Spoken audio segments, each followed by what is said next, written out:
አሁንማ ማመስገን ነው ሆኛለሁኝ አዲስ ሰው።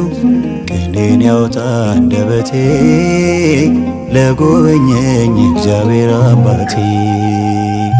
አሁንማ ማመስገን ነው ሆኛለሁኝ አዲስ ሰው። ቅኔን ያውጣ አንደበቴ ለጎበኘኝ እግዚአብሔር አባቴ።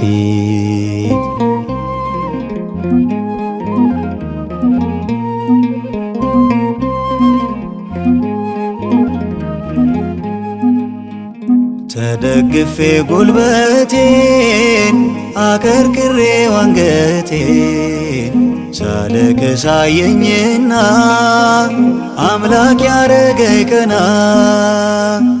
የማይነጋ ሌሊት የማያልፍ